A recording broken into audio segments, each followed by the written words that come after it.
You lean back, letting the day slip away, and feel the hush of the night settle around you.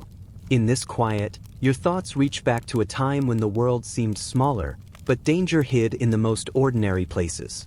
A wrong word, a curious look, even the way you moved could draw suspicion.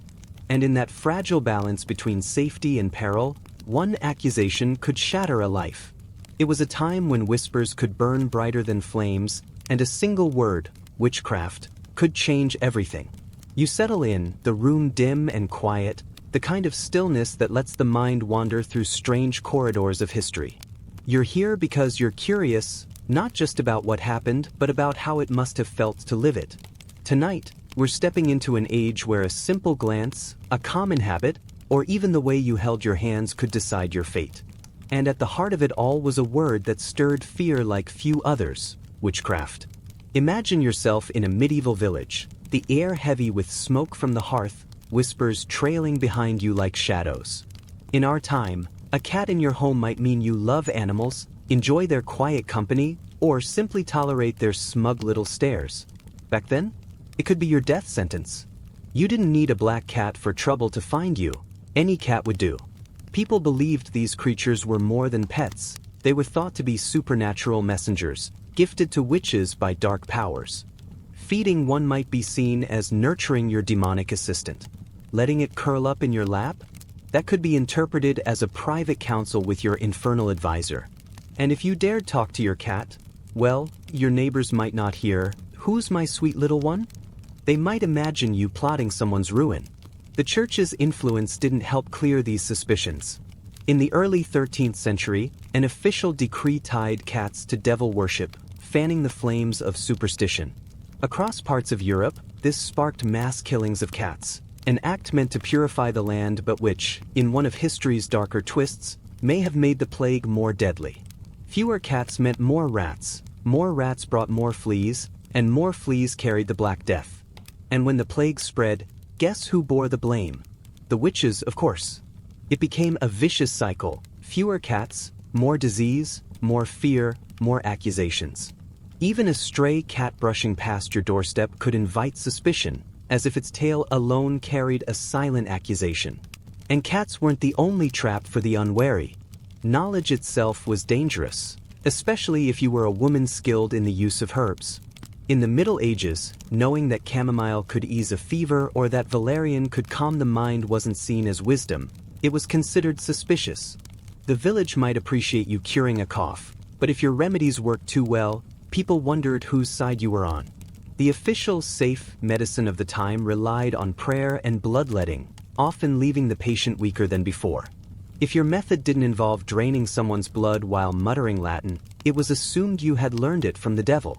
Midwives, healers, and older women often carried generations of practical knowledge: how to make salves for wounds, tinctures for fevers, poultices for swelling.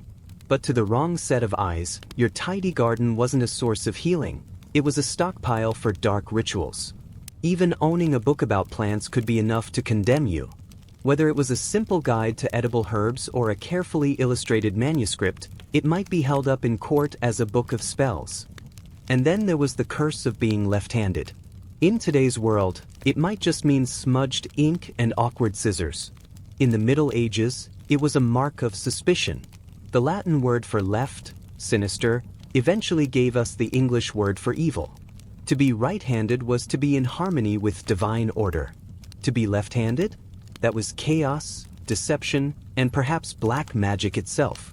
It's strange to think that something as simple as which hand you favored could tilt the balance of your life toward danger. As we drift deeper into this journey, you begin to see the thread that bound all these fears together: control through suspicion. In that world, your pet, your garden, your handwriting, even the way you stirred a pot could be enough to place you on trial. You lived under the constant hum of eyes watching, ears listening, minds weaving stories about you. And the scariest part? It often didn't take much to turn those stories into a sentence. So tonight, as you lie here in the quiet, picture those narrow village lanes, the flicker of candlelight behind shuttered windows, and the rustle of whispers that could shape or shatter a life. Because in that time, survival wasn't just about food and shelter. It was about walking the fine line between the ordinary and the dangerous magic people believed hid in plain sight. You walk into the medieval world tonight, where even the smallest habits could tip the balance between being a trusted neighbor and a marked suspect. In this time, every gesture spoke louder than your words, and if you happened to favor your left hand, those unspoken messages could turn deadly. They believed that if the right hand belonged to the realm of light, the left hand reached into shadows. Writing with it was not just awkward, it was seen as reversing the natural order, a backward script that unsettled the eye and stirred whispers of sorcery.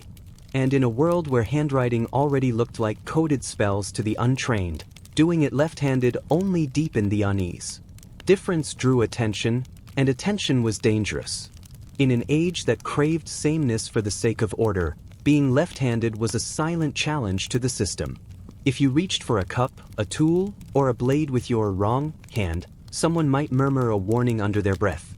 Even sacred art played a role in shaping the suspicion. Paintings showed holy figures blessing with the right hand, while villains, traitors, and the damned were imagined gesturing with the left. Something as harmless as stirring a pot counterclockwise could set tongues wagging, as if the motion itself carried hidden meaning. Warriors fared no better. Using the left hand in a fight was less a sign of skill than a whispered confirmation that unnatural forces were guiding your sword. Parents sometimes tried to correct left-handed children by binding their arm, forcing them to train the other as the good hand.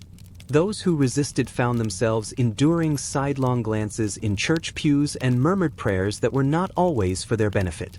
And suspicion didn't stop with your hands. Your voice could betray you too. Talking to yourself today might mean you're thinking through a problem, rehearsing an idea, or just keeping yourself company. Back then, it could be the difference between being seen as harmless or as someone summoning unseen powers. In the quiet of medieval life, where every sound carried through narrow lanes and wooden walls, even a gentle murmur could be overheard.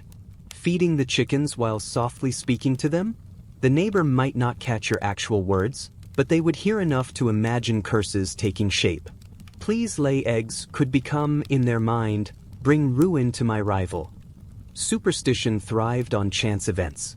If you muttered about the wind rattling your shutters and, by evening, the wind fell silent, someone might decide you were bending the weather to your will. And private prayer, unless spoken aloud in Latin before a priest, looked too much like private spell work. Talking to animals was even more treacherous. A cow might be your confidant, but to the village gossip, she was your enchanted servant. Cats fared worst of all. Any whispered word to one could be spun into an order for mischief or harm. If you were prone to humming, reciting lists, or mumbling while you worked, that was enough for the right accuser to label you dangerous. In court testimonies, witnesses often claimed they had heard strange words without understanding them, words that might have been a lullaby, a recipe, or nothing at all. It didn't matter. Perception shaped truth. And the way you lived, whether surrounded by people or in solitude, could turn into evidence against you. Too many friends, and you must be bewitching people into loyalty. Why else would half the village help you repair your roof when they wouldn't lend a hand to family? Too few friends, and you were surely cursing anyone who drew near. Both extremes fit the same script of suspicion, perfectly crafted to keep everyone uneasy. Festivals were especially risky. If you danced with skill, you were tempting hearts with unnatural charm. If you stood back, refusing to join in, you were distancing yourself from the community's joy, a warning sign in itself. And so you walked a fine line, day after day, where even your laughter or your silence could be used against you. In this world, survival wasn't just about food or shelter. It was about learning the invisible rules, how to move, speak, and work without sparking doubt. Every glance could be a judgment, every whisper a sentence in the making. And as you drift further into this journey tonight, you might feel that faint echo of tension, that sense of being watched, even here in the quiet. Because once, not so long ago, that watchfulness was life itself. You find yourself in a world where every step, every glance, and every habit was open to interpretation, and in the wrong eyes, interpretation quickly became accusation. Even something as joyful as a village festival could turn into a silent trial. Dance too little, and you were cursing those on the floor. Leave early, and it was assumed you were hurrying home to call on strange powers under the moonlight. Stay until the last candle burned out, and you must have been collecting gossip for your next hex. Family ties offered no real protection. If your relatives were well-liked, it was said you were feeding off their reputation through sorcery. If they were disliked, the verdict was simple: the darkness was in your blood. Worst of all, any attempt to change how people saw you only deepened suspicion. Shift from quiet to sociable, and it was assumed something unholy had converted. Retreat from social life into solitude, and you were clearly making new pacts behind closed doors. Among the few roles women could hold with a measure of respect was midwifery, a profession both vital and perilous. Bringing life into the world in the Middle Ages was like walking a tightrope in a storm. If mother and child survived, some swore it was because you had bargained with hidden forces to grant them life. If tragedy struck, the whispers claimed you had offered the infant up as a sacrifice. There was no middle ground, only two outcomes that both pointed toward guilt. The dangers weren't only in the births themselves. Complications were common: breech positions, infections, dangerous bleeding. With medicine bound more to prayer than to science, people needed someone to blame when fate turned cruel, and the midwife was always close at hand. Her knowledge of herbs to ease pain or speed delivery was often the very same knowledge used in remedies already branded suspicious. A simple birthing tea could look like a witch's brew to fearful eyes. Even the smallest gestures could be twisted into something sinister. Gentle massage to comfort the mother? Dangerous ritual. Boiled water for cleanliness? Unnatural extravagance. Midwives knew the private corners of people's lives, the pregnancies never spoken of, the child whose face bore the wrong father's features, and that alone made them dangerous in a culture where secrets were currency. A single rival, a bitter neighbor, or a jealous suitor could turn rumor into ruin. Weather, too, was a stage for suspicion. Without the science to explain storms, frost, or drought, the blame fell on the nearest convenient target, often someone already marked as odd. If hail ruined the crops, it was said you had called it down. If lightning struck near your home, that was proof you had summoned fire from the sky. A frost before planting season? You had whispered to the moon to destroy the harvest. Rain was perhaps the most treacherous omen. Too much, and you were flooding the land. Too little, and you had bound the clouds from releasing it. In some corners of Europe, people claimed witches could milk storm clouds like cows, drawing rain for their own benefit that no one could ever define, yet everyone feared. A traveler might arrive and remark that the weather had turned bad upon entering your village, and suddenly you were the keeper of the skies. Priests even told their flocks that witches could guide storms to punish sinners or protect their own fields. If your garden happened to thrive when others failed, your hands might as well have been shackled. And still, the earth itself could betray you. Your skin, the map you were born with, became a canvas for judgment. A mole, a freckle, a birthmark, any oddity was reimagined as a witch's mark, said to be the devil's own signature on your flesh. No parchment contract was needed when the pact, they claimed, was etched into you. These marks were believed to be feeding points for a witch's familiar, an animal-shaped spirit said to drink strength from your body. In that world, every smile could be mistrusted, every kindness reinterpreted, and every imperfection turned into proof. You walked through your days not just watching the weather, but the eyes of your neighbors, knowing that both could turn on you without warning.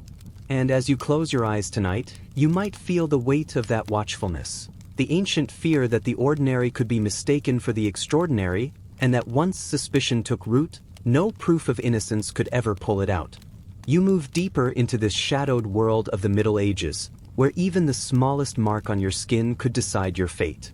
A mole near your collarbone, a freckle on your neck, these weren't just blemishes to a superstitious eye. They were imagined as feeding stations for your supposed demonic companion, like some dark and twisted animal cafe for spirits. A birthmark shaped oddly might be called the devil's seal. A strawberry-hued patch of skin became his brand. A freckle too dark? Clearly a secret doorway for evil to slip through. And if a scar seemed to mimic a shape, say, a crescent moon, your future was already being weighed by the gallows. Those who hunted witches claimed they had a scientific way of finding these marks. In their interrogations, they would strip a person bare and prod anything suspicious with a needle. If it didn't hurt or bleed, it was labeled unnatural. Of course, not every nerve responds the same way, but that didn't matter. A lack of reaction was all they needed to declare guilt. Even your explanations sealed your fate. Born with it? Then you were born a witch. Appeared later in life? Then it was the moment you forged your pact. The logic was watertight in the way only mob logic can be, airtight and suffocating. What today might be celebrated as a beauty mark could, back then, win you a final walk to the executioner. The irony was sharp. In other lands, the very same marks were thought to bring good fortune. But medieval Europe had no patience for competing perspectives. And when it came to health, the distrust was just as fierce. Medicine at the time was little more than a gamble with death weighted heavily on one side. Recovery was slow, painful, and often more dangerous than the illness itself. If you healed someone too quickly, you didn't earn gratitude, you drew suspicion. The proper treatment was to bleed the patient, pray, and hope the leeches didn't spread infection. Illness was seen as sent by God, a test or punishment. To cure someone swiftly was to interfere with divine will. So if you eased a fever overnight, that wasn't a blessing, it was branded sorcery. Healers lived in a trap. Work slowly, and you were just following accepted practice. Work effectively, and you were meddling in forbidden ways. Herbalists were particularly exposed. A simple brew from willow bark could break a fever in hours. Without the knowledge of its natural pain-killing properties, what we now know as the base of aspirin, people assumed the only source of such power was the devil himself. Coincidence was dangerous, too. Imagine the baker's wife bedridden for a week. You arrive with a bowl of broth, she drinks it, and by morning she's walking again. Instead of thanking you, the village gathers to debate whether you resurrected her with a charm. Your soup becomes a legal curse. And if the person you healed was disliked by the local priest, the danger doubled. You were now accused of aiding the wrong souls. Many healers kept their recipes secret, not because they hid sorcery, but to protect their livelihoods. But secrecy was all the proof an accuser needed. And even beyond healing, your personal life could be turned into a weapon against you. In a world where life was short, the death of a husband was a grim but common event. Yet if you were widowed young, the whispers began. Marriage was often about property and alliances. A husband's death could bring a woman unexpected control over land or resources, and that independence alone was dangerous in the eyes of a society fearful of women's autonomy. If your husband lingered ill for months, people might say you let it happen to secure your inheritance. If he died suddenly, clearly you had poisoned his drink or whispered him into the grave. Even the nature of his death was judged. A peaceful passing? You must have lulled him into the afterlife with dark enchantments. A violent end? You dragged him to hell yourself. And your behavior after the funeral was a test you could never pass. Grieve too little, and you were cold, secretly glad to be rid of him. Grieve too much, and you were masking guilt behind a display of sorrow. In such a world, there was no safe path. Every smile, every tear, every silence was measured against the village's ever-shifting definition of innocence, and more often than not, found wanting. And as you rest tonight, picture that weight pressing down on every breath, knowing that in the medieval mind, proof was never about truth, it was about how easily a story could be told. You step further into this world where survival wasn't just about food, shelter, and warmth, it was about playing the invisible game of perception, one where every move was under quiet scrutiny. If you were a widow, your choices after loss could be twisted into any shape your neighbors wanted. Remarry too soon, and it was obvious, you must have planned his death all along. Stay single, and you were accused of living comfortably on the devil's generosity. Some women found themselves under suspicion for the simple act of continuing to live after their husbands were gone. In a culture that insisted men were the protectors, a woman thriving alone could only mean one thing in their eyes: she had unnatural help. And unnatural help, of course, was a whispered code for witchcraft. The double standard was almost laughable, if it weren't so dangerous. A widower who found a new wife weeks after burying his spouse was simply in need of someone to keep the home. But if a widow so much as entertained the thought of remarriage, she could be painted as a black widow, sometimes literally. In a time when unusual could mean anything outside the narrow band of normalcy, the threshold for suspicion was painfully low. A strangely shaped spoon, a polished stone, a book you couldn't read, any of these could earn you a summons to the magistrate. The rule was simple: if it wasn't recognized, it was feared. Villagers whose understanding of tools rarely went beyond the plow could see danger in almost anything. A compass meant you were summoning forces to guide your path. A magnifying glass? Sorcery, no question. A seashell in a home hundreds of miles from the coast? Surely a cursed gift from a mermaid, bought at the price of your soul.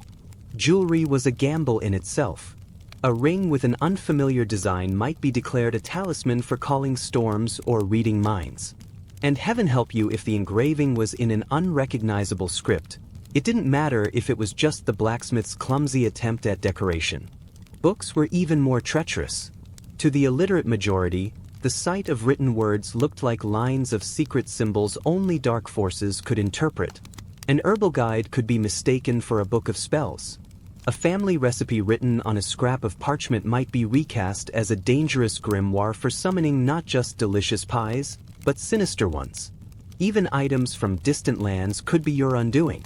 A carved figurine from a faraway market might be seen as an idol protecting not you, but the spirits you supposedly served. Worse still, you might not even remember you owned the thing. More than one trial saw the accused staring in disbelief as an inquisitor produced an odd-shaped rock, a dried herb, or a small bottle of oil from their home and proclaimed it damning evidence.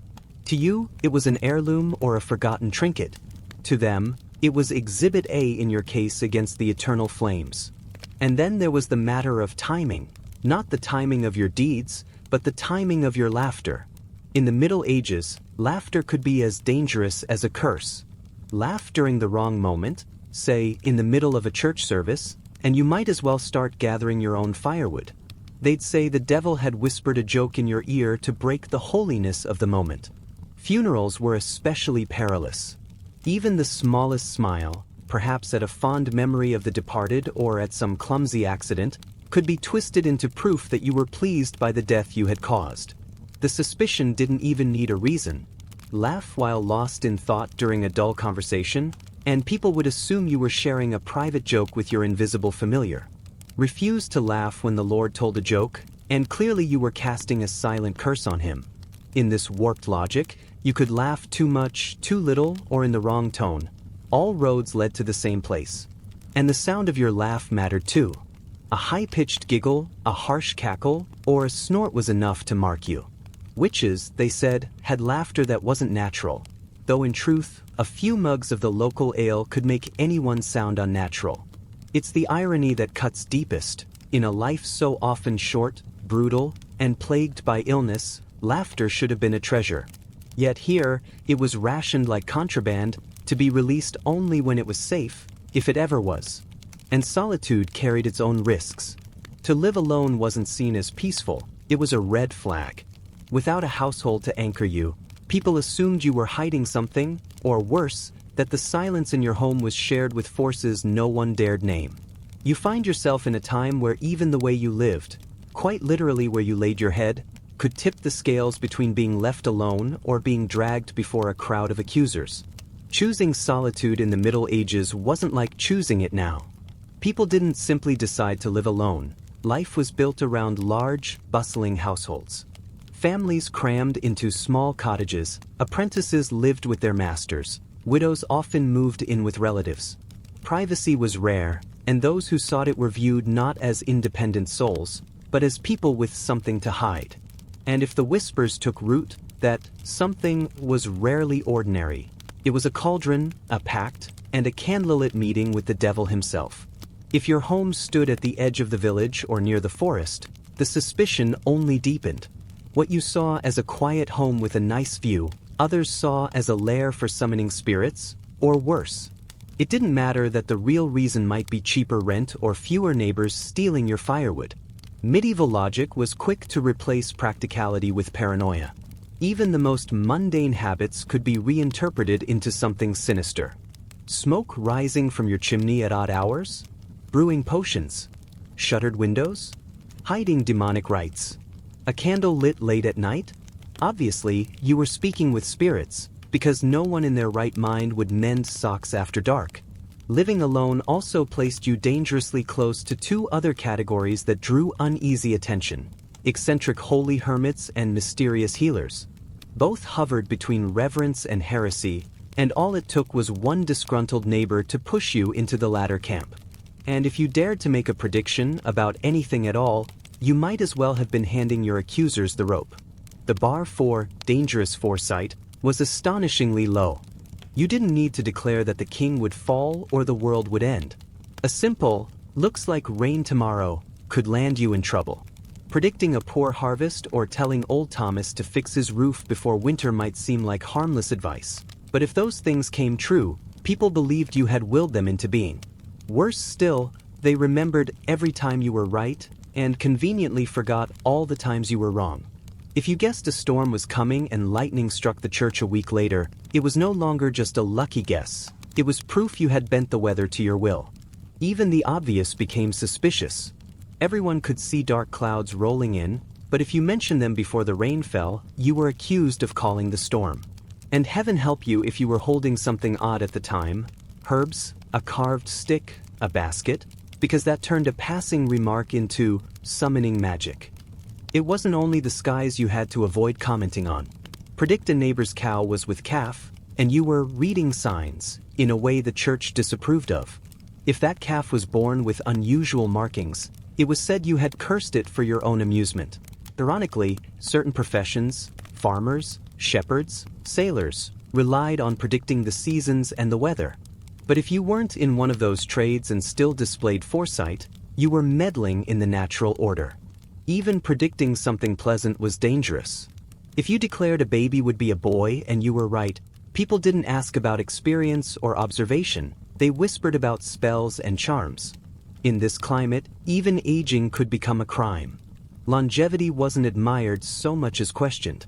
In a world where most never saw their 40th year, reaching 70 raised more than eyebrows, it raised accusations. The question wasn't, "What's your secret?" but, "Whose soul did you take?" To live that long was rarely seen as the blessing of strong bloodlines or a lifetime of resilience. No, it was seen as a bargain struck in shadows. And if you were still healthy enough to carry your own firewood while your peers had long been buried, the suspicion doubled. The longer you outlived those around you, the louder the whispers became. It was a place where the smallest details of your life could be rewritten into a damning narrative: your home, your words, your habits, even the number of years you had managed to endure.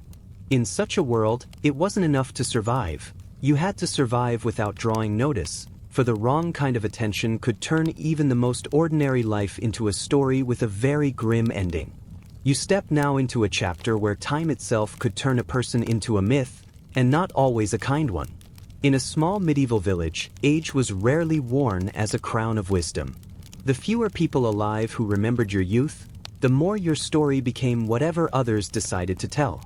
You might be recast as the sharp-tongued midwife, the strange neighbor who never joined the harvest feast, or the woman who once muttered something about rain decades ago, and, to their minds, made it happen. By the time you reached your 80s, you weren't simply an elder, you were a walking vault of whispered suspicion. Even the signs of aging became twisted into proof. Wrinkled skin? The devil's mark upon you. Dimmed eyesight? Obviously from years spent peering over a candle, performing midnight rites. A hunched back?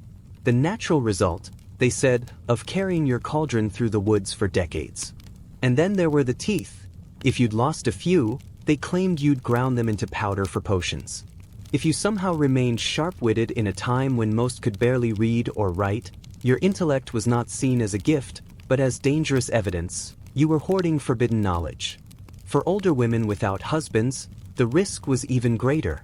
Without the shield of a man's protection, you were considered adrift, vulnerable to the influence of spirits or, in the more imaginative minds, keeping them as companions. It was a world where being alone meant you were available, for gossip, for suspicion, for blame. From these cold suspicions, the scene shifts to the year 1119, far from the village hearths, to the heart of the Holy Land, where the air was thick with faith, fear, and the memory of bloodshed. The First Crusade had ended 2 decades before, leaving a fragile scattering of Christian-held strongholds amid a sea of hostility. Within Jerusalem's fortified walls, streets bustled with merchants and pilgrims, but beyond those gates, the roads to sacred places were perilous. Travelers, noble women, humble farmers, repentant knights, risked ambush, enslavement, or death for the contents of their saddlebags. Into this dangerous landscape rode a French knight named Hugues de Payens, a man whose devotion was matched by his clear-eyed understanding of the world. He knew that faith could be defended not only by prayer but by steel. With 8 companions, he made a solemn oath before the Patriarch of Jerusalem, to live as monks, to fight as soldiers, and above all, to protect pilgrims journeying to holy sites. It was no casual pledge. They renounced wealth, vowed poverty, chastity, and obedience, and prepared to lay down their lives on those treacherous roads. Their quarters were unlike any other. King Baldwin II granted them residence on the Temple Mount, in part of the former Al-Aqsa Mosque, believed by the Crusaders to be built on the ruins of King Solomon's Temple. From this sacred ground came their name, the Poor Fellow Soldiers of Christ and of the Temple of Solomon, or simply, the Knights Templar. Their white mantles stood for purity. The red cross stitched upon them was a sign of their readiness to die in service to their cause.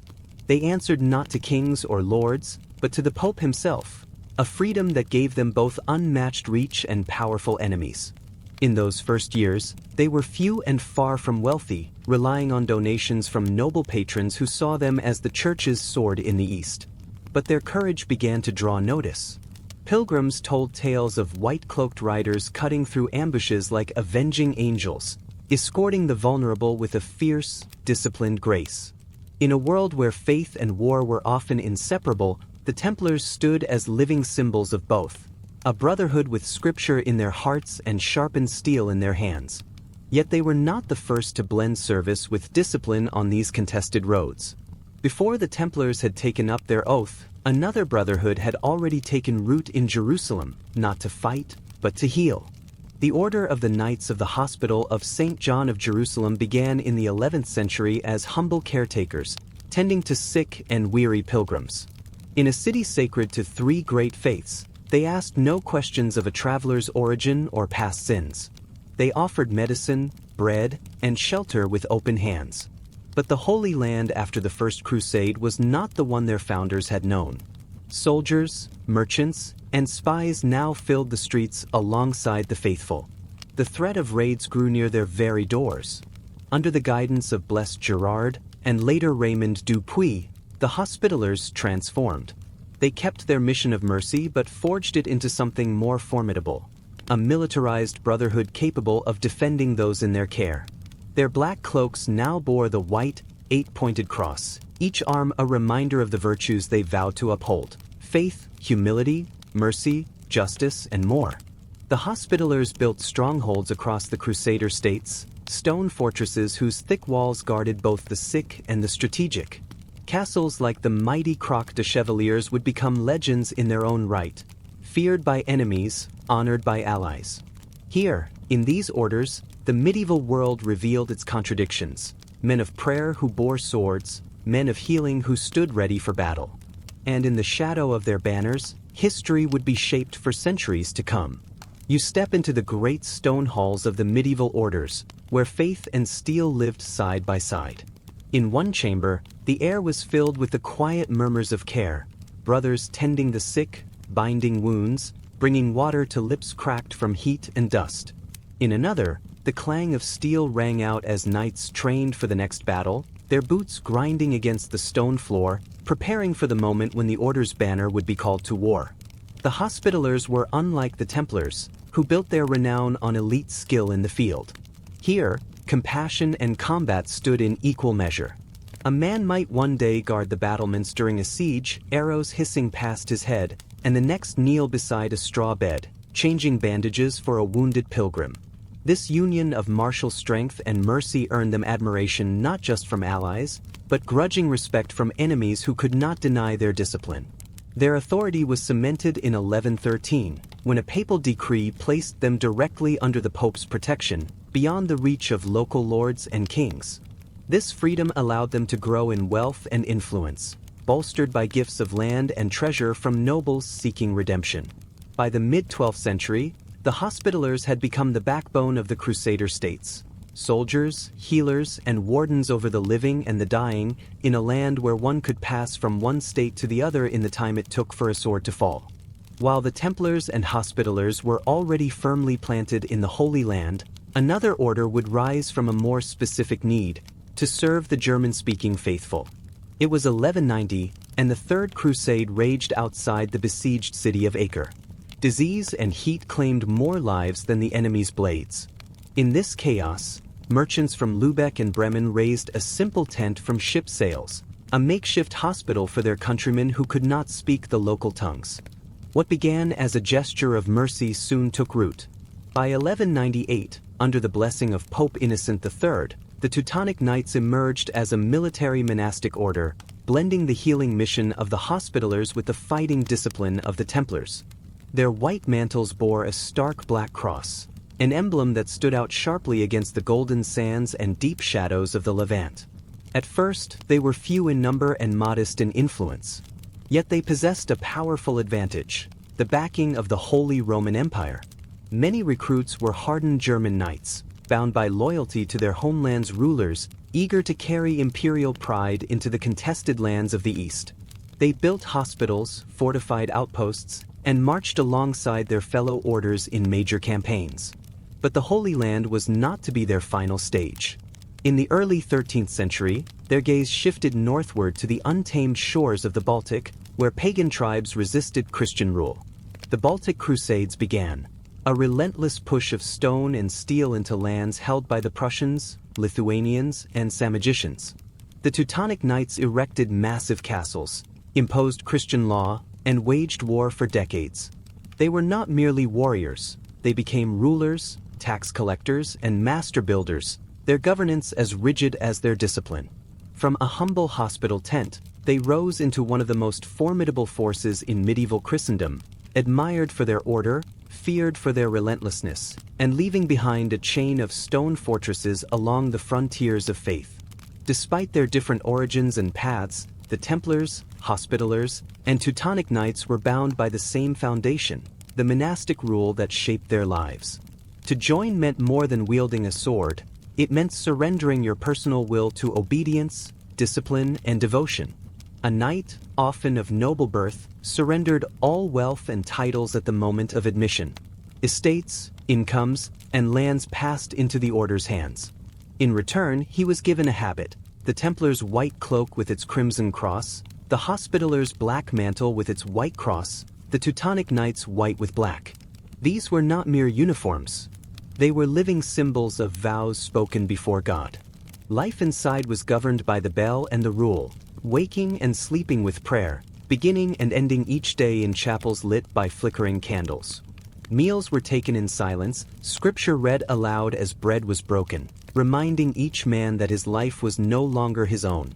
In these cloisters of stone, faith and discipline became the forge, shaping men into instruments of both mercy and war. You enter the inner world of the Crusader orders, where every breath, every heartbeat, was meant to serve one purpose: God's work, whether in battle or in mercy. A knight's body was not his own. It was kept strong not for comfort, but for endurance on the field or in the service of the poor. Comforts that might soften the spirit were stripped away. No hunts for sport, no gleaming armor made to impress, no silks or bright dyes to catch the eye. Horses were shared, and the luxury of personal attendance was kept to a bare minimum. Even the words from home were not wholly his. Letters could be opened by superiors, ensuring no distraction could tempt a brother from his vows. Those vows were the foundation: poverty, owning nothing beyond the order's gift; chastity, giving up the hope of wife and family; obedience, yielding completely to the chain of command. To these, the military orders bound another sacred promise: the defense of Christendom even unto death. To stand firm in the face of an enemy, to yield ground only on command, to shield the pilgrim, the widow, and the orphan as fiercely as a brother in arms. This was the law. To break it was to face punishment, harsh penance, fasting, shame before one's brothers, or even expulsion. Yet this iron discipline produced warriors both feared and revered. To some they were zealots, to others holy champions, monks of steel whose reward was not gold, but the salvation of souls. It was this code that gave them the will to defend walls against forces that dwarfed their numbers, to ride into hopeless battles without turning back, to command all from Jerusalem to the distant courts of Europe. But the power of the orders was not only in their vows, it was in the stones they commanded. The castles of the Crusader orders were more than walls and towers. They were the anchors of the Christian frontier, part sanctuary, part war machine. In the Hospitallers' hands, Croix de Chevaliers rose like a crown above the Syrian hills, a fortress so vast it felt like a self-contained city. Concentric walls, deep moats, towers bristling with arrow slits, it could feed thousands, store enough food for years, and shrug off siege engines. Even Saladin, the great Muslim leader, saw the futility of attacking it head-on. The Templars, too, spread their strength across a chain of fortresses, Safed, Tortosa, and the coastal bastion of Chateau Pellerin, each placed to guard key roads and ports. Inside, chapels stood beside barracks, storerooms beside wells that caught the rain, every stone planned for survival in the grinding siege. In the north, the Teutonic Knights carved their own dominion in the Baltic. Their castles in Prussia and Livonia, massive red brick citadels like Marienburg, were more than military posts. They were centers of governance, treasuries, and symbols of dominion over conquered lands.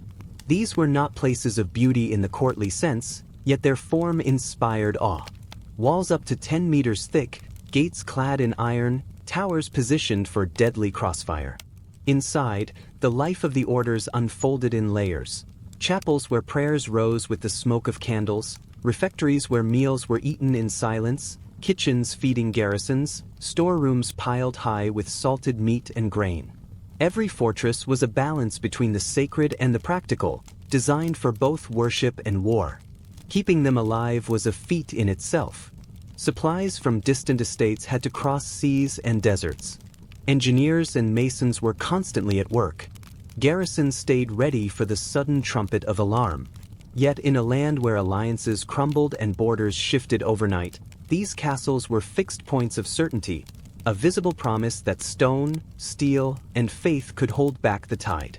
The irony was that the same orders who had taken vows of poverty would, within generations, become some of the wealthiest powers in medieval Christendom. Their reach extended from the Levant to the manors and ports of France, England, and the German states. Kings, nobles, and merchants poured land and gold into their hands, hoping for divine favor, and perhaps influence with men whose swords could change the fate of cities. The Templars, in particular, mastered a skill that reshaped Europe's economy: banking. The problem for pilgrims was as old as the road itself. Carrying coin invited thieves. The Templars offered a different path. A pilgrim could deposit silver at a commandery in Europe, receive a coded letter, and present it in the Holy Land to withdraw its equal value.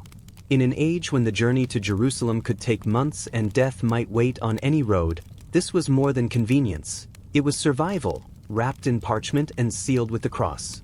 You picture a world where faith and finance moved hand in hand, and the orders knew how to wield both like twin blades. For the Templars, what began as a way to protect pilgrims from roadside thieves evolved into a financial network that spanned kingdoms. By creating a system of deposits and coded letters of credit, they not only spared travelers from the dangers of carrying gold, but they also learned to move and invest vast sums across Europe and the Levant. Before long, kings themselves were entrusting their treasuries to Templar vaults, secure behind fortress walls, guarded by men who could fight as fiercely as they could count. These fortresses became more than military outposts. They were armed banking houses, each garrison a vault with swords at the door. The Hospitallers, less involved in banking, built their strength through rents, farmland, mills, and the spoils of victory. Their income flowed into hospitals, castles, and fleets, ensuring that no campaign or charity effort went underfunded. In the north, the Teutonic Knights forged their own economic empire in the Baltic, taxing trade, controlling amber routes, and extracting resources from conquered lands until their territories became self-sustaining. Wealth was a weapon as potent as any blade. It bought stronger walls, better armor, and skilled mercenaries to fill the ranks when numbers ran thin. Yet riches were a double-edged sword. In an age when the church preached humility, the sight of warrior monks dining well, wearing fine cloaks, and commanding kings stirred both envy and suspicion. Still, for centuries, their gold underwrote their power. They were no longer merely armed bands. They had become multinational institutions, able to shift armies, supplies, and influence from London to Acre, from Lubeck to Cyprus. On the battlefield, their reputations were carved into legend. In the Levant, the Templars earned eternal renown at Montgassard in 1177. King Baldwin IV, battling the cruelty of leprosy, led a force hopelessly outnumbered against Saladin's army. With the Templars as the cutting edge of the charge, the Christian line struck like a hammer, splintering the Muslim vanguard and throwing the enemy into chaos. It was a victory born from discipline and resolve, proof that precision could triumph over sheer numbers. The Hospitallers had their own day of glory in 1480 at the Siege of Rhodes.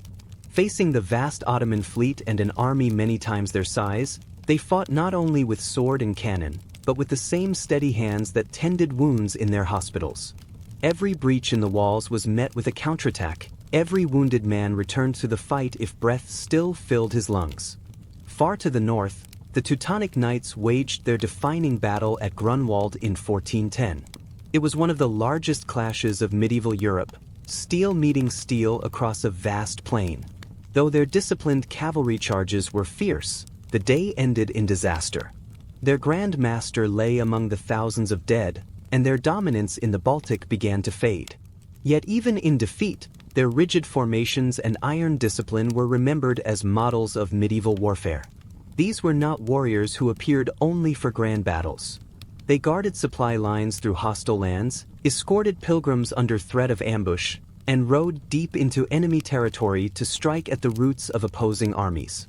They fought in open fields, in narrow mountain passes, and in the grinding, hungry patience of sieges. When they won, they were lauded as God's champions. When they fell, they were mourned as martyrs. Their banners, red cross, eight-pointed white, black cross, became rallying points wherever they flew. But time has a way of reshaping even the strongest orders. By the late 13th century, the Holy Land was crumbling into enemy hands. Acre fell in 1291 after a desperate defense, marking the end of the Crusader kingdoms in the east. The dream of Jerusalem was over. The orders withdrew to Cyprus, Rhodes, and later Malta, still wealthy, still powerful, but stripped of the unifying mission that had once defined them. Without that clear purpose, they were no longer indispensable. They were dangerous. Kings saw in them not just allies, but rivals. And for the Templars, the reckoning came swiftly. In 1307, King Philip IV of France, crushed by debt to the order and eager to break their power, unleashed an attack that would change their fate forever. You can almost see it, the morning when the sun rose over France and the red cross of the Templars began to vanish from the world. In a single, coordinated sweep, knights across the kingdom were seized, accused of crimes so impossible they belonged more to nightmares than reality. Heresy, blasphemy, secret rites whispered in shadow. Under torture, confessions came, broken words wrung from men who would have once ridden into battle without flinching. And in the echo of those confessions, the order's fate was sealed. Under pressure from King Philip IV, Pope Clement V dissolved the Templars in 1312. Their lands were seized, their wealth scattered, and their leaders, once noble warriors, burned at the stake. The Red Cross that had led charges at Montgassard and Acre was gone from the fields of Europe. The Hospitallers and Teutonic Knights endured longer, but their decline was inevitable. The Hospitallers shifted their strength to Rhodes, becoming a naval power that struck at the Ottomans, yet they never again held the vast influence they once commanded. The Teutonic Knights, crippled after their defeat at Grunwald in 1410, watched their Baltic Empire crumble under the weight of rising kingdoms and the wave of the Reformation. By the 16th century, the age of the great Crusader orders had ended. Gunpowder made their stone giants. Those towering castles once thought unassailable, suddenly vulnerable. Monarchs no longer needed semi-independent orders with their own armies and treasuries. In a Europe where central power was king, such autonomy was a threat. For some, like the Templars, that threat was erased in a single blow. For others, the end came slowly, through suspicion, envy, and the quiet erosion of their purpose. But endings have a way of planting seeds in the soil of memory. Stripped of armies and fortresses, the orders marched into a new kind of battlefield, one fought in legend, in rumor, and in the imagination. The Templars became the most enduring, their fall shrouded in unanswered questions. The sudden arrests, the vanished treasure, the defiant death of Grand Master Jacques de Molay, who, according to legend, cursed both king and pope as the flames closed around him. These details became fertile ground for centuries of speculation. Hidden relics. Secret knowledge. The Holy Grail itself. From medieval romances to modern thrillers, the Templars have been recast as guardians, conspirators, or martyrs, depending on the storyteller's need. The Hospitallers took a quieter path. They survived by adapting, becoming the sovereign military order of Malta, their 8-pointed cross still a mark of charity and care. Though their castles fell silent and their fleets were gone, their service endured long after the empires that had once courted them faded into dust. The Teutonic Knights also found a new identity. When their Baltic power dissolved, they transformed into a religious and charitable institution, the Black Cross on white still recalling the iron discipline of their medieval forebears. Around them, myth and truth became tangled. Chroniclers embroidered their deeds, enemies defamed them, poets cast them into tales of betrayal and impossible quests. The Templars' supposed link to secret societies, the Hospitallers' whispered diplomatic intrigues, the Teutonic Knights' alleged hoards of relics, all fed a fascination that has lasted for centuries. Their legacy is not just written in ink, but in stone. The walls of Croc de Chevaliers still crown a Syrian hill, Marienburg still stands in Poland, and Chateau Pellerin's ruins still face the sea.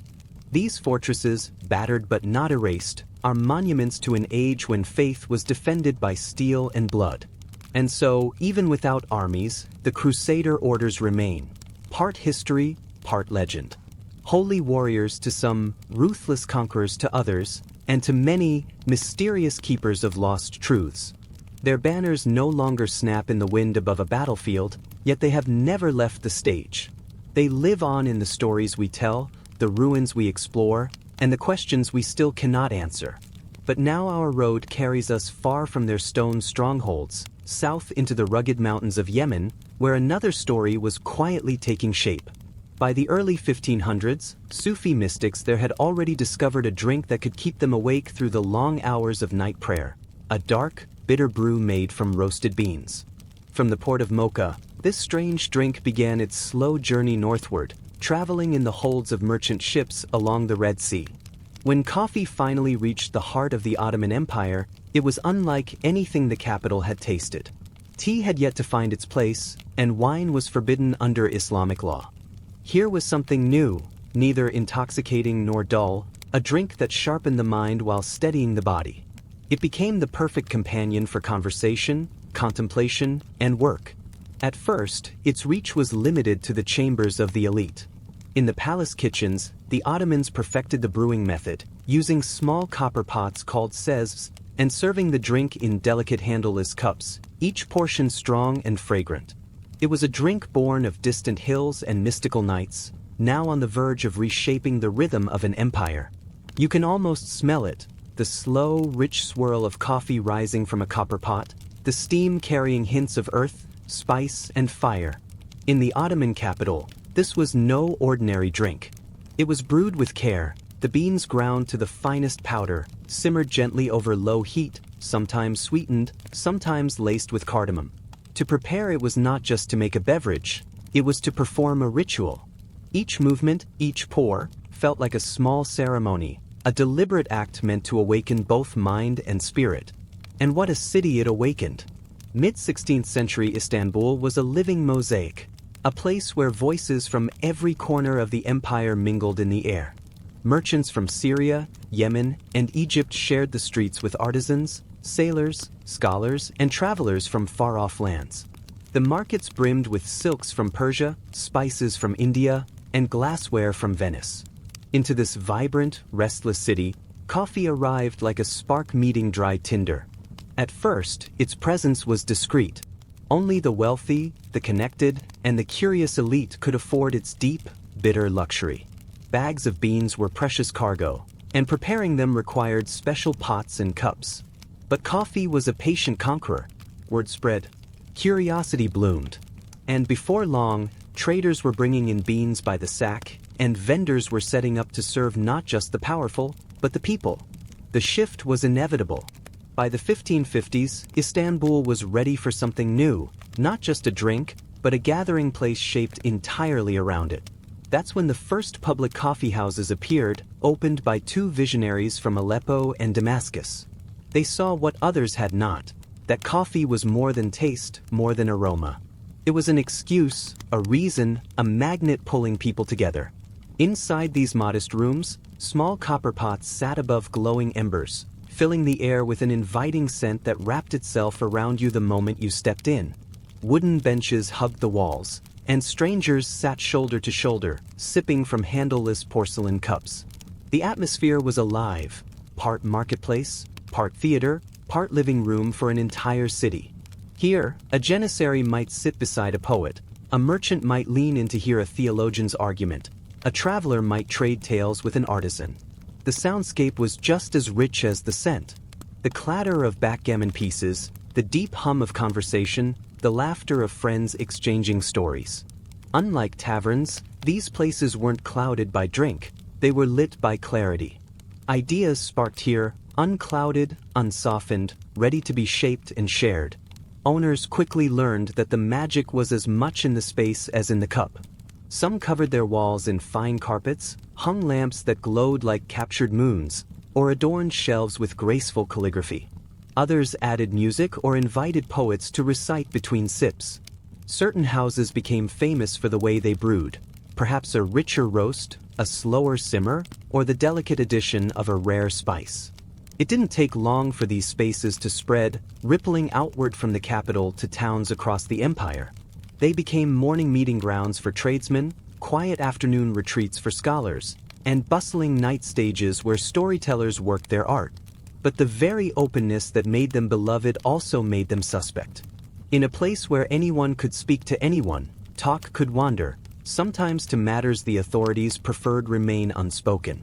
That tension, the balance between community and control, would cling to the coffee house for centuries. Yet to most, they were sanctuaries of the mind, places where stories, news, and dreams flowed as freely as the coffee itself. In a city where not all could read, the coffee house gave the spoken word a home. And at the heart of it all stood the storytellers, metas, masters of breath and voice. You can picture it. The door opens and instead of a merchant's shout, you hear a rhythmic, rolling cadence. A man stands before the crowd, cane in hand, scarf draped loosely over one shoulder. His voice shifts, now a sultan speaking in command, now a mischievous servant plotting his next blunder. He draws from history, from folklore, from the corners of the empire's vast memory. His words bend the room, pulling laughter, gasps, and silence in turn. In these moments, coffee houses were more than buildings. They were living stages where the pulse of Ottoman culture beat strongest, not in palaces or courts, but in the hum of conversation, the steam of a shared cup, and the stories that bound strangers together. You can almost hear it, the soft hum of voices, the gentle clink of porcelain cups, and somewhere in the corner, a poet clearing his throat before weaving words into the air like silk. In these warm, smoke-kissed rooms, poetry wasn't just read, it was lived.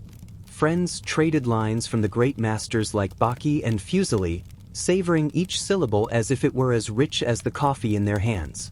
Some even sparred in poetic duels, answering one verse with another, their wit as quick as the roll of dice on a backgammon board. Coffee, with its slow, steady rhythm, seemed to unlock something in the mind, a patience to listen, a spark to speak. And so, music drifted in as well. In certain coffee houses, The oud or ney sang softly, their melodies twining through the room like a gentle breeze.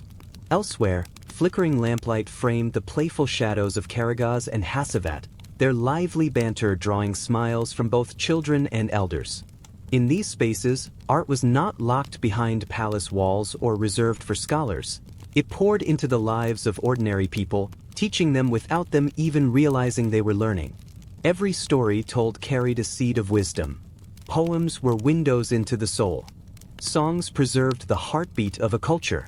For many, stepping into a coffee house was like stepping into an open-air academy. No fees, no exams, just the joy of hearing, seeing, and sharing.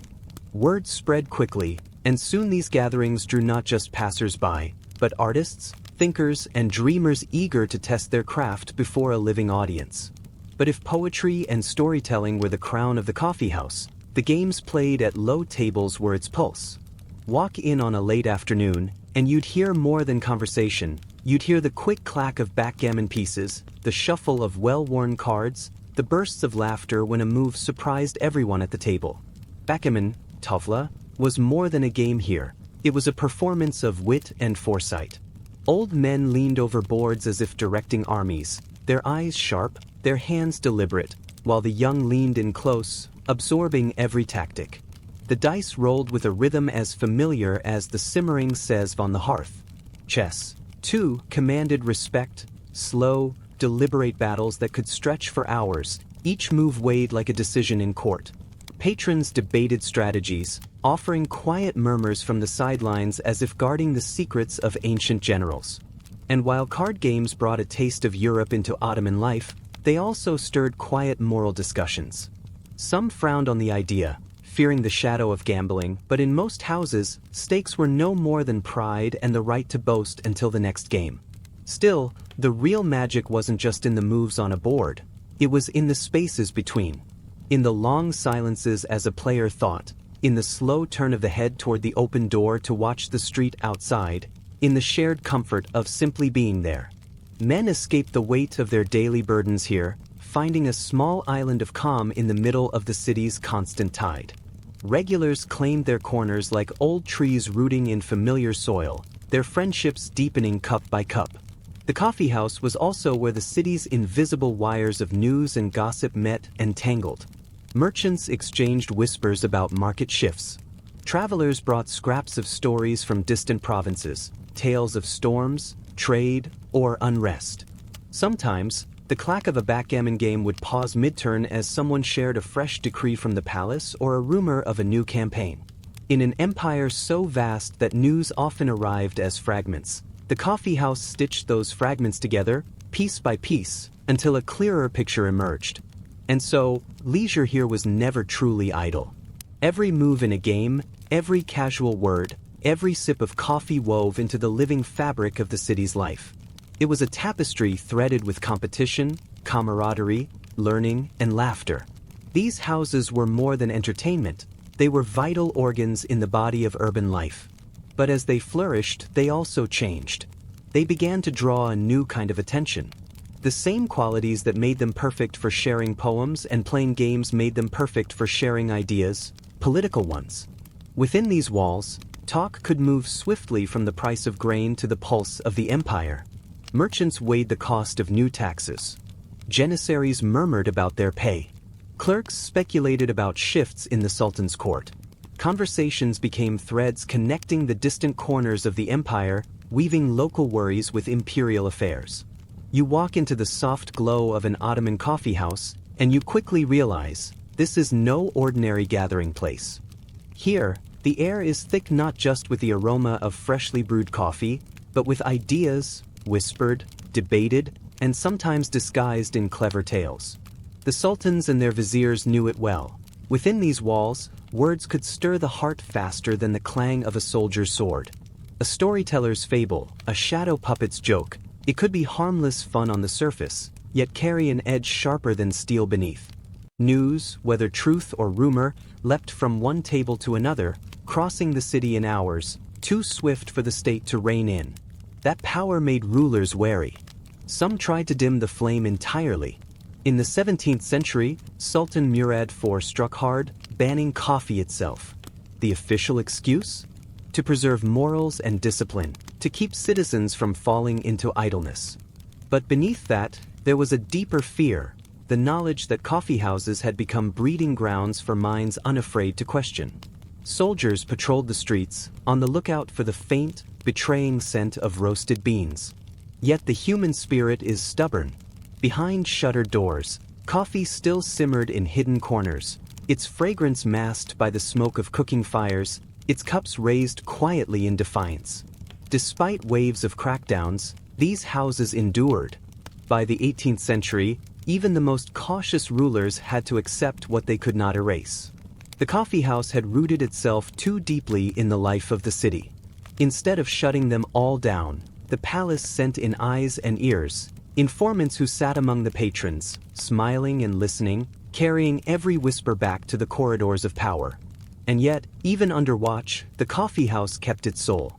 It was a meeting ground for people who, outside these walls, might never have shared a greeting. Imagine the scene, an imam fresh from the mosque, his robe brushing against the sleeve of a silk merchant from the bazaar. Beside them, a sailor with salt still in his beard, a janissary resting his sword arm, and a poet in search of his next line. They leaned together on the same wooden benches, drank from the same small porcelain cups, and laughed at the same well-turned phrase from a storyteller. Coffee itself was the great equalizer.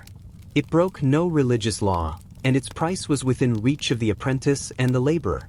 One small serving could be bought by almost anyone, yet the elegance of its preparation still appealed to scholars, officials, and the wealthy. Certain coffeehouses even became informal headquarters for trades, porters in one, scribes in another, sailors in yet another. But even there, outsiders were welcome. In winter, they came for the warmth of the stove. In summer, for the cool, shaded refuge. In great port cities like Istanbul, Aleppo, and Salonika, diversity was inevitable.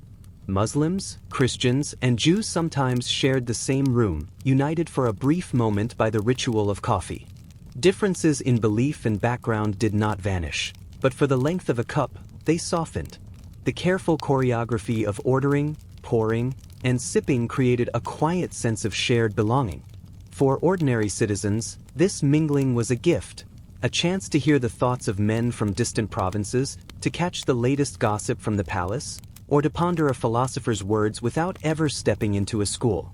But to the watchful eye of authority, this mixing of janissaries, merchants, scholars, and artisans hinted at something dangerous, a loosening of the rigid social order. Inside these walls, rank mattered less than wit. Eloquence, quick thinking, and the ability to hold your own in conversation counted for more than titles or wealth. For some, it was the only place they'd ever taste such equality. The Ottoman coffeehouse, however, was still a man's world in its public form. By custom and tradition, women did not frequent these bustling halls. Yet that does not mean women were strangers to coffee culture. Far from it.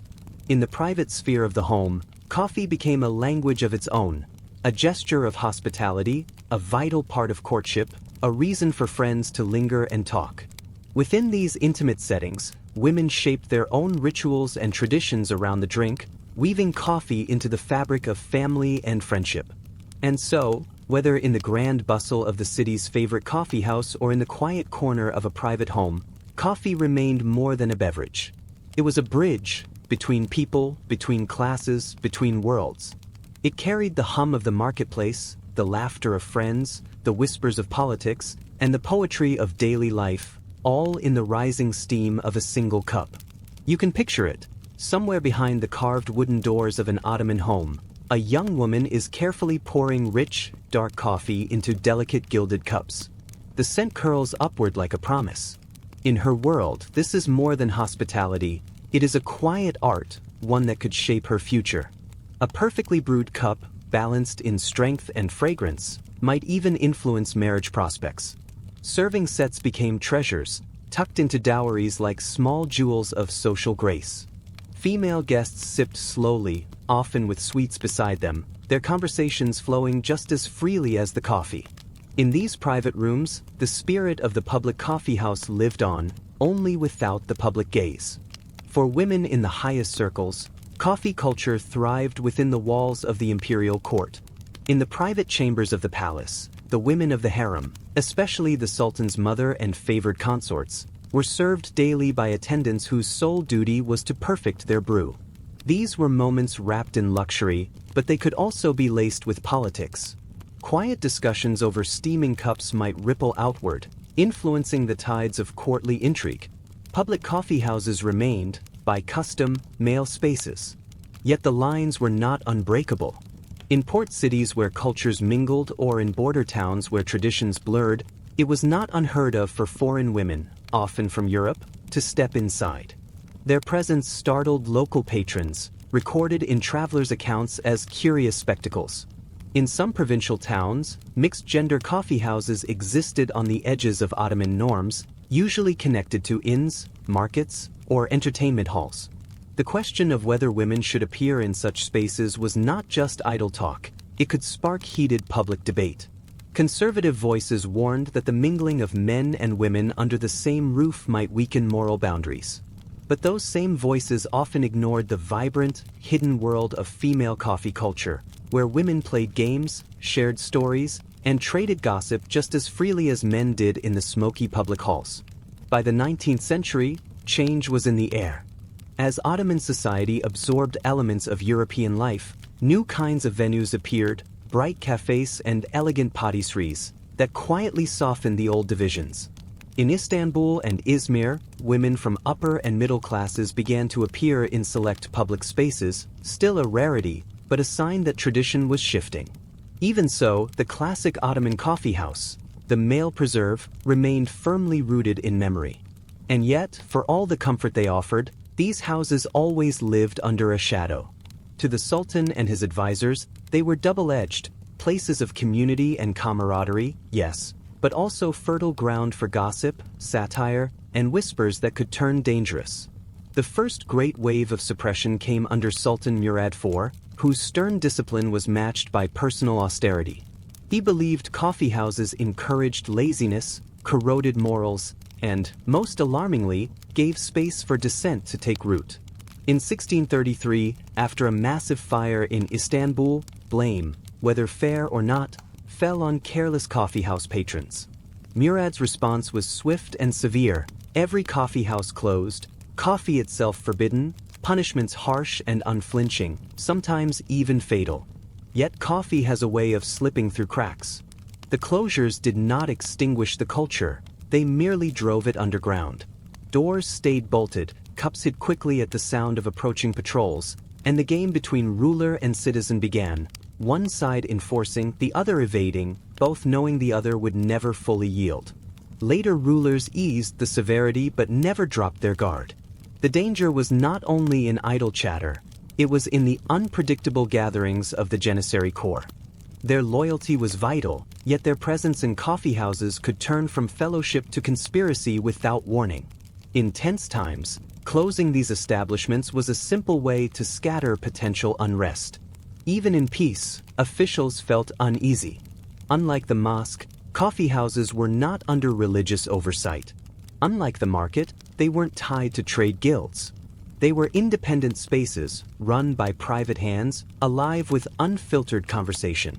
Licenses and taxes were introduced, informants placed among the patrons, and storytellers warned to tread carefully.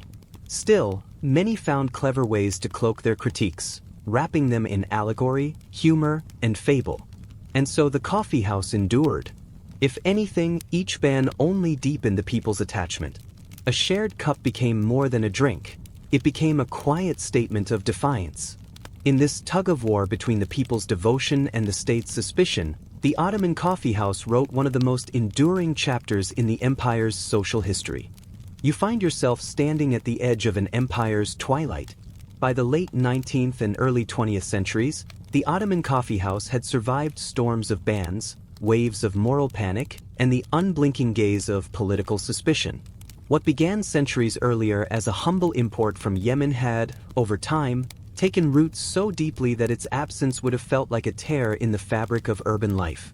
Even as railways carved new paths across the land, as telegraph lines stitched cities together, and as European-style cafes arrived with their polished glass and marble counters, the old Ottoman coffee house still held a magnetic pull, something that could not be replaced.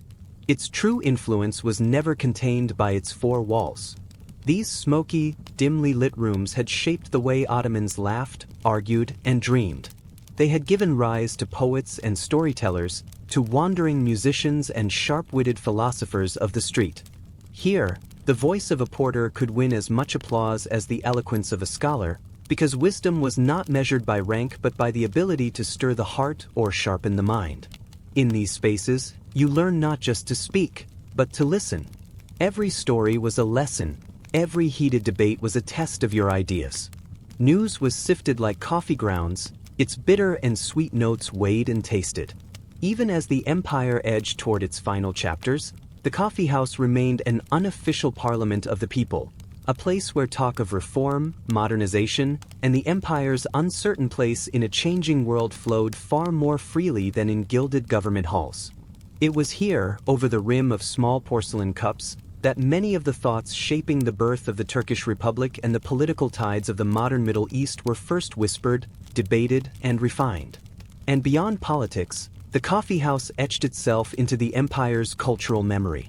It shaped the look of neighborhoods, inspired scenes in literature, and infused daily rituals with meaning. Picture it.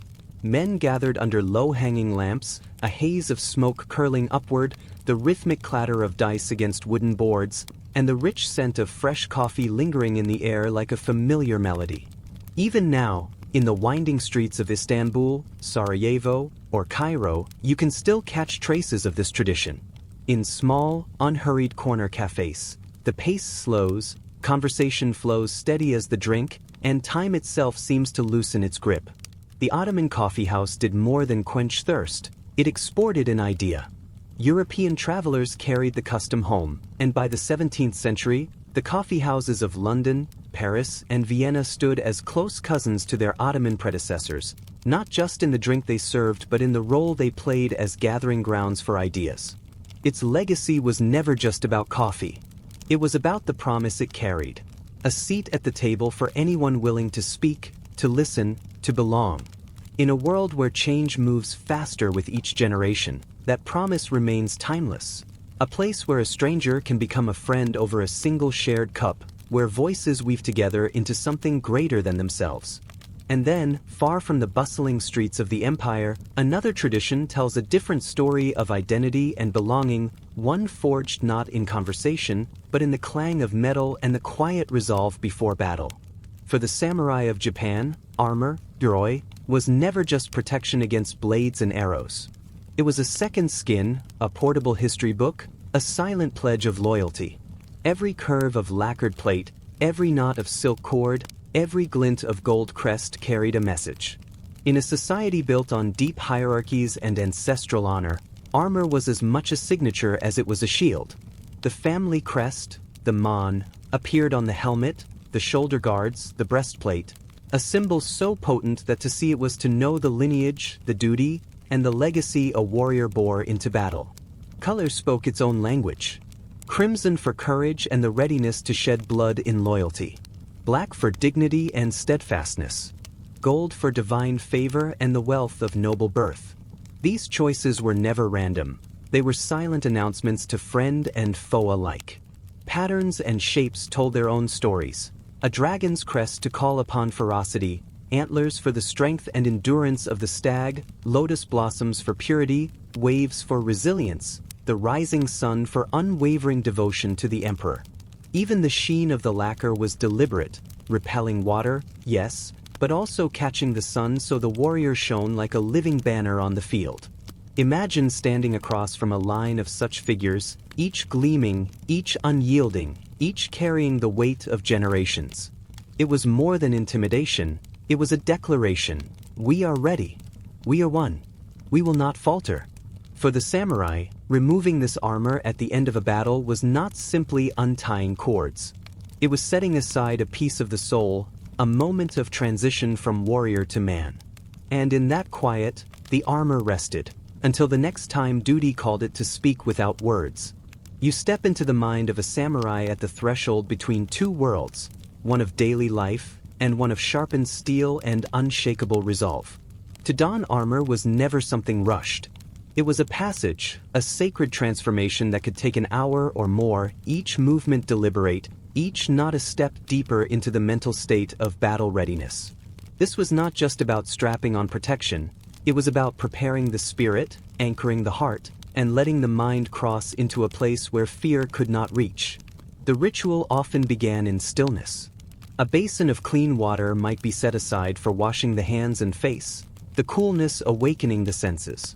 Some warriors whispered quiet prayers to the kami, the divine spirits, asking for favor and guidance. Others murmured a short Buddhist verse, calling for protection as steady breaths slowed the racing pulse.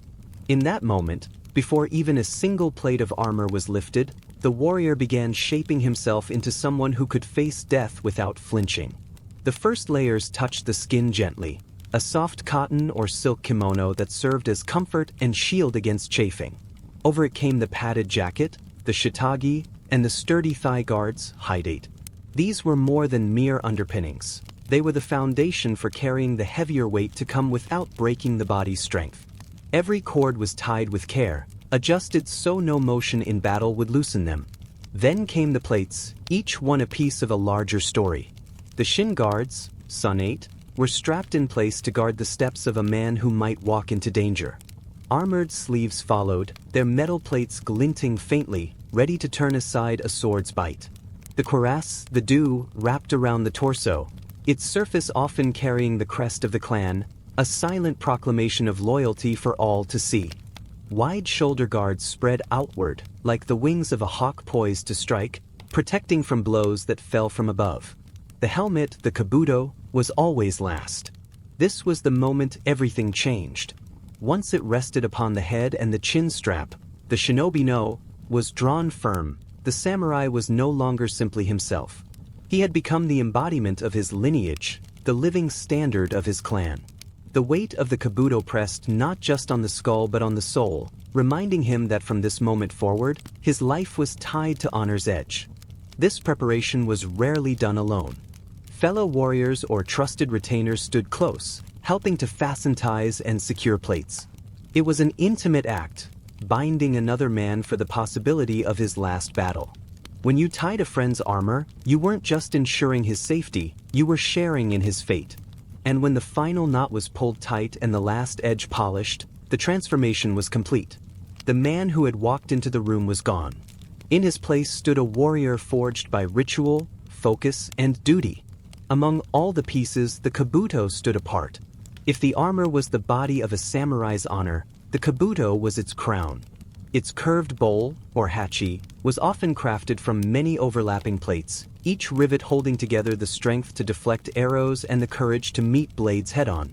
The visor, mabisashi, could sweep outward, both shielding the eyes and giving the face a more formidable shape. At the back, the shikoro, layered neck guards, fanned like the scales of a dragon, shielding the vulnerable nape without stealing freedom of movement. But the kabuto's truest power lay not only in defense, it was in what it declared. Crest-like ornaments, the maidite rose from its front, antlers reaching toward the sky, fierce demons frozen mid-snarl, dragons coiled in eternal watch, or the rising sun spilling golden light. These were symbols chosen with precision, meant to call courage into the hearts of allies and hesitation into the minds of enemies. In the smoke and confusion of battle, one glance at a towering crest told you who led the charge. Inside, the silk or cotton lining, the yukibari, absorbed sweat and softened the feel of metal against skin. The chin cord's knot was its own quiet ritual, loose enough for breath, tight enough to hold against the chaos. And when the kabuto was not worn, it was never tossed aside. It might rest on a lacquered stand in a place of honor, its surface polished until it caught the light like a pool of still water. You stand before the heart of the samurai's armor, the dew, feeling the weight of history in its plates. If the kabuto was the crown, the dew was the beating heart. It wrapped around the warrior's torso like an unyielding embrace, guarding the very place where a single arrow or well-aimed blade could end a life. But this was never just a shield, it was a living canvas. Upon its surface, a samurai displayed his clan's colors, his personal spirit, and even the philosophy that shaped how he fought. This piece had not always looked the way you see it in its most refined form. Across centuries, it evolved, changing from heavy slabs of iron and hardened leather into lacquered, segmented masterpieces of the Sengoku period. Layer upon layer of small scales, called kozain, were bound together with silk cords in intricate lacing patterns. These cords, the odoshi, were more than just the thread holding armor in place. They were the language of the battlefield. Their colors could speak without words, revealing rank, clan ties, and even the role the warrior would play once steel clashed. Fastening the do followed its own quiet ritual. Assistants would hold it firmly around the torso while cords were tied in deliberate knots, not too loose, never too tight, ensuring the warrior could breathe and yet remain secure. The overlapping panels protected the chest and back, forming a stronghold over the heart and lungs. When worn well, the do did not suffocate movement. A samurai could twist his body, draw his bow, or swing his blade without losing speed, a reminder that in war, protection meant nothing without mobility. Its surface was often a mirror of the soul. Some bore the mon, the family crest, rendered in gold leaf. Others carried lacquered visions of roaring dragons, rolling waves, or drifting clouds, symbols meant to draw divine favor, summon resilience, and declare to all that the wearer fought under the watch of higher powers. For those of high standing, the finish gleamed like polished obsidian, catching sunlight in flashes that could unnerve an enemy before the first strike. Placing the do upon a samurai's body was a moment of transition. Some whispered a prayer, recognizing the fragile life beneath the plates and entrusting it to the gods. Once secured, the warrior no longer felt the vulnerability of bare flesh, only the firm encasement of resolve, the sense that he carried his family's legacy both on the outside for the world to see, and within, guarding his most vital breath. But a warrior's fight could not rest on the chest alone. His limbs, swift, striking, and constantly exposed, needed their own defenses. Here entered the sodi, kote, and sunniate, the guardians of motion. The sodi, large flaring shoulder guards, draped from the upper arms and shielded the shoulders and part of the upper torso. Made from layered plates of lacquered iron or leather, they curved outward like protective wings, deflecting the downward fall of a sword or spear.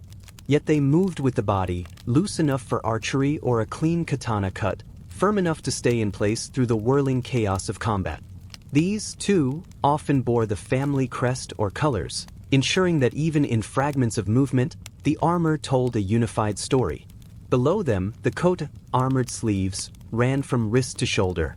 Built from chain mail, iron splints, and padded fabric, they balanced strength and flexibility.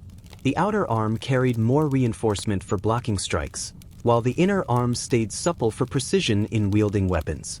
Tied at several points, they hugged the arm close, leaving no loose fold for an enemy's blade to catch. In the instant of a sword's descent, a well-forged kote could mean the difference between a ringing deflection and a limb lost. At the warrior's legs, the sunniate guarded from knee to ankle, for an enemy's blade aimed low could rob a man of balance and leave him helpless. These shin guards were formed from vertical iron splints stitched to leather or cloth backing. Their straps wrapped snugly around the calves, designed so that a samurai could kneel, spring forward, or mount his horse without the armor biting into his flesh. The lacquered finish turned away mud and rain, preserving both function and dignity in the harshest conditions. The order of donning these pieces was methodical. First the sunniate, then the kote, and finally the sodi. Assistants adjusted every strap, every knot, knowing that even the smallest loosened cord could turn into disaster mid-battle. Piece by piece, the warrior's silhouette took shape, the flared sodi, the articulated kote, the steady weight of the sunniate. They did more than protect. They gave the body balance, making offense and defense move in harmony. This was the genius of samurai armor. It was never only a cage of steel and lacquer. It was precision engineering merged with ceremony and honor, each plate a promise to fight well and return with one's name unshaken. Even the lower body, so often overlooked, was shielded with care, for a strike to the thigh, hip, or groin could end a battle as swiftly as a wound to the chest. And so, from crown to sole, the samurai stood wrapped in a second skin, one forged of skill, devotion, and the quiet understanding that every knot tied was a step closer to destiny. You feel the weight of the armor settling into its final form, and your eyes are drawn to the pieces that guard the warrior's foundation, the Haidate and Kusazuri. If the chest plate was the heart of the samurai, these were the pillars of his stance, protecting the very base from which every strike, every step, every surge forward was born. The Haidate, thigh guards worn under the flaring skirts of the Kusazuri, wrapped around the upper legs like a silent promise of survival. Their design was deliberate, small, rectangular plates of iron or hardened leather stitched into a flexible fabric panel that curved naturally with the body. They didn't lock the legs into stiffness. Instead, they moved like a second skin, bending when the warrior knelt, shifting with ease when he rode into battle. Above them, the Kusazuri hung from the lower edge of the do in multiple panels, their lacquered scales shimmering in the same colors and patterns as the rest of the armor. They framed the hips and upper thighs, shielding the vulnerable places exposed when the warrior leaned forward or fought from horseback. But these were more than just barriers against steel. The Kusazuri expanded the silhouette of the samurai, making him seem larger, more imposing. In motion, the panels swayed rhythmically, like the robes of a ceremonial dancer, except these robes could turn aside the slash of a sword. This balance of elegance and lethality was no accident.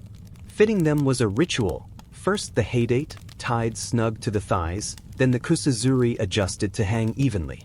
The spacing between panels mattered. Too close and movement would be strangled. Too far and fatal gaps would appear.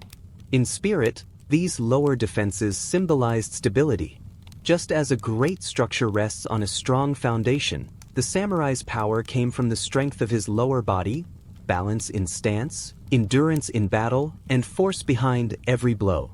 Protecting this base was protecting the very core of his strength. Together, Haidate and Kusazuri transformed vulnerable flesh into a fortified base, giving the warrior the confidence to stride forward knowing every step was armored by centuries of tradition and design. Yet even with all this steel and lacquer, the armor would collapse into nothing without the hidden lifelines that bound it together, the cords and belts. The obi, broad and unyielding, and the haimo, the intricate lacing of silk cords, were the true skeleton of the yoroi. Without them, the suit would be nothing more than scattered fragments on the floor. The obi was tied first, a wide band of tightly woven silk or cotton that wrapped around the waist, steadying the body before the heavier plates were added. It bore the weight of the swords as well. Katana on one side, edge up, and the shorter wakizashi or tanto on the other, positioned so they could be drawn in one smooth motion even with the bulk of the armor in place. Strong but supple, the obi could be tightened for security or loosened in moments of rest, yet it never lost its role as the armor's anchor. The haimo cords were more intricate, threading through tiny holes in the armor plates to hold each section in perfect alignment. Their colors could speak of a warrior's clan or rank, but their function was paramount. Without them, the armor could not move as one. Lacing the armor was an art form, often done by skilled assistants who knew that a single loose knot could spell disaster. A flapping shoulder guard at the wrong moment, a shifted chest plate leaving ribs exposed. Such mistakes could cost a life. Knots carried their own meaning. Some were designed for quick release, allowing armor to be shed swiftly after battle. Others were locked tight, meant to endure the longest and fiercest fights. Samurai were trained to know them all, both for their own protection and to aid comrades when needed. The cords didn't just bind steel to steel, they bound warrior to armor, man to clan, and body to purpose. When fully laced, the suit was no longer a collection of parts. It became a living whole, just as the samurai himself aligned body, mind, and spirit for the path ahead. In the quiet before battle, these bindings represented more than craftsmanship. They were the unseen threads that held together honor, discipline, and resolve. And as the warrior stepped forward, every knot and cord whispered the same truth. Strength isn't only in the steel, but in the way it is held together. You stand at the edge of the battlefield, the last echoes of clashing steel fading into the wind, and you realize what the samurai carried was never just armor. It was an heirloom passed through bloodlines, a trusted companion, and to many, a sacred vessel of honor. To neglect it was to tarnish not only yourself, but every ancestor whose spirit walked beside you. Just as a blade demands constant sharpening, the armor that guarded a warrior's life demanded its own quiet devotion. When the fight was over, the ritual began. Piece by piece, the suit was taken apart, kabuto, do, sodi, kote, sunny, each set down with the kind of care you'd show a relic. Every dent was a memory, but no flaw was left to linger. Skilled hands hammered plates back into shape, silk laces were replaced with fresh ones dyed to match the original weave, and chips in the lacquer were mended to protect against the creeping rust that could slowly destroy a warrior's second skin. The greatest enemy was not the blade, it was moisture. After a rain-soaked march or a humid summer skirmish, every plate was dried, every cord aired. Armor would often rest in a dry chest lined with rice straw, the straw quietly drinking in any hidden dampness. The helmet might be displayed upon a lacquered stand, but always beneath a cloth, shielded from dust and sunlight, as though even the air needed to earn permission to touch it. For many samurai, this was more than maintenance, it was meditation. The slow rhythm of untying knots, wiping down the lacquer, and folding the undergarments was a way to breathe again, to step down from the heightened edge of battle into the calm of daily life. In those moments, steel and silk were not just repaired, they were honored. Respect for the armor was absolute. Dropping it carelessly, stepping over it, or leaving it in disarray was seen as a stain on one's spirit. Every piece had its place, stored in an exact order so that, should duty call, the warrior could be armored in moments. Because of this reverence, a suit could outlive its first owner by generations, every repaired plate telling its own silent story of survival. Sometimes, hidden inside, a warrior would inscribe a prayer or message, knowing one day a descendant might wear it into battle and feel the heartbeat of those who came before. To tend the armor was to tend the self. It was a promise that when the time came, the warrior would be as ready as his armor, unbroken, unyielding. And if putting on the armor was a ritual of transformation, removing it was the ceremony of return. It was never rushed. After battle, a samurai would stand or kneel in stillness as attendants began loosening the cords. The outer layers came first, the sodi and kusazuri, silk laces released with deliberate care, avoiding knots that could tangle. The sound of lacquered plates softly touching was the music of a warrior shedding his martial skin. The kabuto followed. It was lifted gently from the head and placed on its stand or wrapped in cloth. Removing it was symbolic. It was the moment the mind could lower its guard, when the air cooled sweat-damp hair and the body remembered it was flesh and bone again, not just iron and will. The do, the very heart of the armor, was often removed last. As it opened and slipped away, a weight left the shoulders, both physically and in spirit. Beneath, the undergarments were folded neatly, ready for washing. And even then, the inspection began anew, searching for damage, beginning repairs before a single flaw could grow. Nothing was left scattered. Everything was placed exactly where it belonged.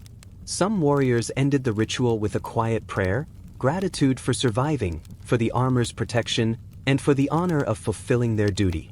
In peacetime, this return to ordinary life might be marked with tea, or simply a moment of silence. The ritual reminded them of a truth they held close.